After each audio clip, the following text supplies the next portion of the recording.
കോട്ടയത്ത് നീർനായയുടെ കടിയേറ്റ് വീട്ടമ്മ മരിച്ചു. പാണമ്പടി കലയംകേരിൽ നിസാനിയാണ് മരിച്ചത്. ആറ്റിൽ തുണി കഴുകുന്നതിനിടെയാണ് നീർനായയുടെ കടിയേറ്റത്. ചികിത്സ തേടി വീട്ടിലെത്തിയ ശേഷം കുഴഞ്ഞു വീഴുകയായിരുന്നു. വിവരങ്ങളുമായി ഗോകുൽ രമേശ് ഉണ്ട്. ഗോകുൽ, അതീവ ദാരുണമായ സംഭവമാണ് ഉണ്ടായിരിക്കുന്നത്. എപ്പോഴാണ് ഇത് സംഭവിച്ചത്? എന്തൊക്കെയാണ് വിശദാംശങ്ങൾ? മുമ്പാണ് ഈ സംഭവം ഉണ്ടായത്. കോട്ടയം താഴത്തങ്ങാടി ഭാഗത്താണ്. പാണമ്പടിയിൽ ആറ്റിൽ തുണി കഴുകിയതിന് ശേഷം, അല്ലെങ്കിൽ തുണി കഴുകുന്നതിനിടയ്ക്ക് ഈ വീട്ടമ്മയ്ക്ക് വെള്ളത്തിൽ നിന്ന് നീർനായയുടെ കടി ഏൽക്കുകയായിരുന്നു. തുടർന്ന് വെള്ളത്തിലുള്ള കുറച്ചു ദൂരം ഈ കടിച്ച് വലിച്ചുകൊണ്ടുപോയി. ഈ വീട്ടമ്മയെ വെള്ളത്തിലേക്ക് വീഴ്ത്തിക്കൊണ്ട് വലിച്ചുകൊണ്ട് പോവുകയും ചെയ്തിരുന്നു. തുടർന്ന് അവിടെ നിന്നും വീട്ടമ്മ രക്ഷപ്പെട്ടു. അതിനുശേഷം ഇവർ ആശുപത്രിയിൽ ചികിത്സ തേടി. മുറിവുണ്ടായിരുന്നു, ചികിത്സ തേടി. അതിനുശേഷം ചികിത്സ നൽകി വീട്ടിലെത്തിയതിനു ശേഷം പെട്ടെന്ന് കുഴഞ്ഞു മരിക്കുന്നൊരു സംഭവമാണ്, അവസ്ഥയാണ് ഉണ്ടായത്.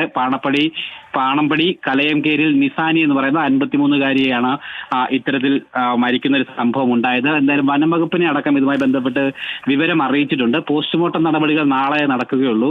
പോസ്റ്റ്മോർട്ടം റിപ്പോർട്ട് ലഭിച്ചാൽ മാത്രമേ ഈ നീർനായയുടെ കടി തന്നെയാണോ മരണകാരണം എന്നുള്ള കാര്യം വ്യക്തമാവുകയുള്ളൂ, അതോ മറ്റെന്തെങ്കിലും കാരണമാണോ. കാരണം ചികിത്സ തേടി വീട്ടിലെത്തിയതിനു ശേഷം കുഴഞ്ഞു വീഴുന്ന ഒരു അവസ്ഥയാണ് ഉണ്ടായത്. അതുകൊണ്ട് തന്നെ പോസ്റ്റ്മോർട്ടം റിപ്പോർട്ടിൽ മാത്രമേ മരണകാരണം കൃത്യമായി വ്യക്തമാവുകയുള്ളൂ. എന്തായാലും ഈ നീർനായ കടിച്ച് അതുമായി ബന്ധപ്പെട്ട മുറിവ് നല്ല രീതിയിൽ ഉണ്ടായിരുന്നു എന്ന് മനസ്സിലാക്കാനായിട്ട് സാധിക്കുന്നുണ്ട്. എന്തായാലും അത് തന്നെയാണോ കാരണമെന്നുള്ളതാണ് ഇനി അറിയേണ്ടത്. മരണകാര്യത്തിൽ സ്ഥിരീകരണം ഉണ്ടാകേണ്ടതുണ്ട്. ഗോകുൽ രമേശാണ് വിവരങ്ങൾ നൽകിയത്.